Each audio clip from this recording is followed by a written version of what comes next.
और उधर बंगाल में भी टीएमसी ने बीजेपी के साथ खेला करने की तैयारी पूरी कर ली है। सूत्रों से हमें ये खबर मिल रही है कि अभिषेक बनर्जी कह रहे हैं कि बंगाल के 3 बीजेपी सांसद उनके संपर्क में हैं। वो ये दावा कर रहे हैं। उन्होंने इंडिया गठबंधन के नेताओं से मुलाकात के दौरान ये बड़ी बात कही है। अभिषेक बनर्जी शरद पवार और संजय राउत के साथ भी मुलाकात कर सकते हैं।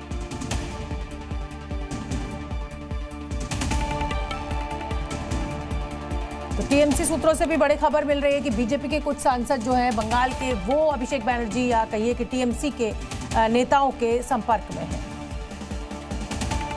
पश्चिम बंगाल में चुनाव के बाद हिंसा की खबर मिल रही है। वर्धमान में बीजेपी दफ्तर पर हमला किया गया है। बीजेपी ने हमले के पीछे टीएमसी के कार्यकर्ताओं का हाथ बताया है। तो पश्चिम बंगाल में चुनाव के बाद अभी भी हिंसा वहां पर हो रही है। पश्चिम बंगाल के वर्धमान इलाके में ये हिंसा हुई है और बीजेपी दफ्तर पर ये हमला बोला गया है। हालांकि बीजेपी के तरफ से ये कहा जा रहा है कि ये जो हमला हुआ है ये टीएमसी के द्वारा किया गया है।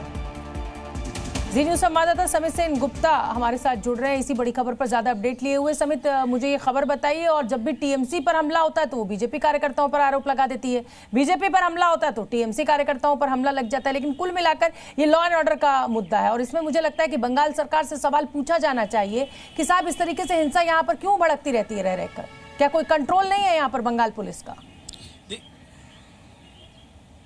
देखिए, यही सवाल कुछ देर पहले कोलकाता हाई कोर्ट के जस्टिस कौशिक चंदा ने पूछा राज्य सरकार के जो अटॉर्नी जनरल है उनसे पूछा कि क्यों बंगाल में ऐसे होता है, दूसरे राज्यों में नहीं होता है। क्योंकि आज सुबह से कई जगहों पर बीजेपी कार्यकर्ताओं के ऊपर अटैक हुआ है। जैसे वर्धमान में उनका डिस्ट्रिक्ट ऑफिस में तोड़फोड़ किया गया है।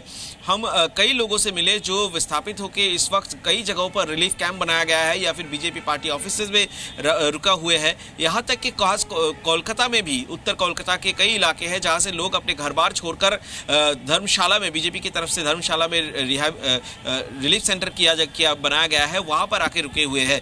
और ये बंगाल में 2021 के चुनाव के बाद से ही ऐसी स्थिति बन रही है। इससे पहले हमने देखा था कि जब 2009 में जब तृणमूल कांग्रेस बढ़त बनाना शुरू किया था लोकसभा में 19 सीटों के साथ, उसके बाद से सीपीएम के खिलाफ एक आक्रोश जन्म ले रहा था, लेकिन ऐसी स्थिति नहीं बनी। लेकिन चलते चलते जब 2021 में जो विधानसभा चुनाव हुआ उसके बाद से वो पोस्ट पोल वायलेंस जो हुआ वो बहुत बढ़ गया और आखिरकार कोर्ट को इस पर सीबीआई इंक्वायरी का निर्देश भी देना पड़ा। आज भी एक पीआईएल हुआ और तुरंत जस्टिस कौशिक चंदा के बेंच ने इस पर सुनवाई की और उन्होंने स्टेट को ये निर्देश दिया है कि जल्द से जल्द ईमेल एड्रेस को विज्ञप्ति के आकार में उसे जारी किया जाए ताकि लोग ईमेल करके, पुलिस स्टेशन में अगर नहीं जा पाते तो ईमेल करके। बिल्कुल ठीक है, बहुत बहुत धन्यवाद समित। मैं थोड़ी सी समय की पाबंदी है और धन्यवाद आपका इस पूरे अपडेट के लिए। हमें आगे बढ़ना होगा। जी न्यूज़।